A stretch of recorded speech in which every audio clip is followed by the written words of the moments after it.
പുതിയൊരു വീഡിയോയിലേക്ക് എല്ലാവർക്കും സ്വാഗതം. നിറയെ ഔഷധ ഗുണങ്ങളുള്ള തഴുതാമ തോരനാണ് കാണിക്കുന്നത്.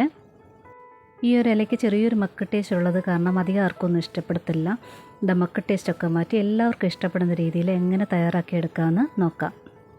2 ടൈപ്പിലുള്ള തഴുതാമയുണ്ട്. ഒന്നിതാ ഇതുപോലെ ബ്രൗൺ തണ്ടുള്ളതും ഇതുപോലെ പച്ച കളറിലെ തണ്ടുള്ളതും ഉണ്ട്.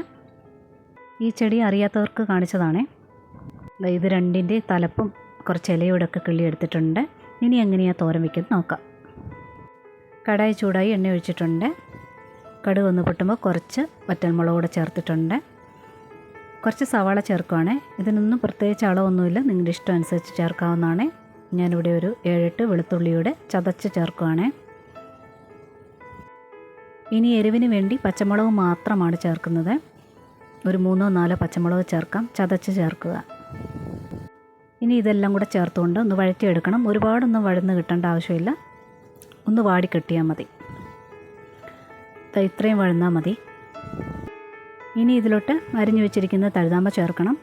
കിള്ളിയെടുത്ത തഴുതാമ കുറച്ച് വിനാഗിരി ഉപ്പും ചേർത്ത വെള്ളത്തിൽ മുക്കി വെച്ചതിന് ശേഷം നല്ലവണ്ണം ഒലച്ചെടുത്ത് വെള്ളം വാർന്നതിന് ശേഷം അരിഞ്ഞു വെക്കുക. അരിഞ്ഞതൊക്കെ ഇട്ടിട്ടുണ്ട്. ഇനി തീ കൂട്ടി വെച്ചിട്ട് നല്ലവണ്ണം ഒന്ന് ഇളക്കിയെടുക്കണം. ഇത് പെട്ടെന്നൊന്ന് ചുരുങ്ങി വരും. അതേപോലെ തഴുതാമ പൂ വരുന്നതിന് മുമ്പ് കിള്ളിയെടുക്കുവാണെങ്കിൽ ആ തലപ്പും ആ ഇളം തണ്ടൂടെ ചേർത്ത് കിള്ളാനായിട്ട് പറ്റും. പൂ വന്നതിന് ശേഷം പെട്ടെന്നത് മൂത്ത് പോകും. ഇലയൊക്കെ ഒന്ന് ഒതുങ്ങി വന്നിട്ടുണ്ട്. ഇനി കുറച്ച് ഉപ്പും മഞ്ഞൾപ്പൊടിയോടെ ചേർത്തിട്ടുണ്ട്. നന്നായിട്ട് ഉപ്പ് എല്ലാ ഭാഗത്താവുന്ന രീതിയിലൊന്ന് ഇളക്കിയെടുക്കണം.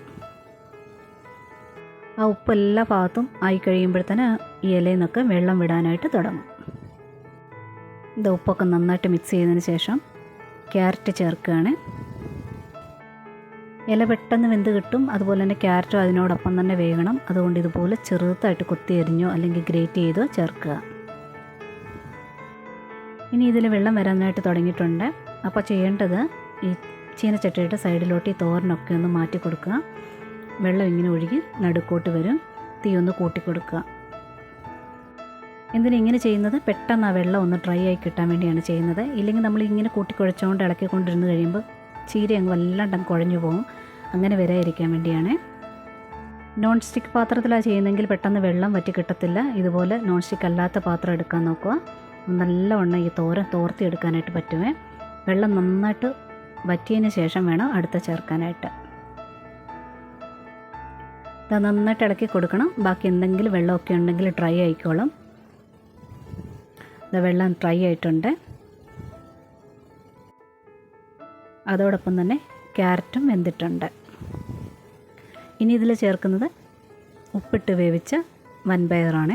വെള്ളമില്ലാതെ വേണം ചേർക്കാനായിട്ട്. വൻപയർ ഇല്ലാന്നുണ്ടെങ്കിൽ ചെറുപയറായാലും ചേർക്കാവുന്നതാണ്.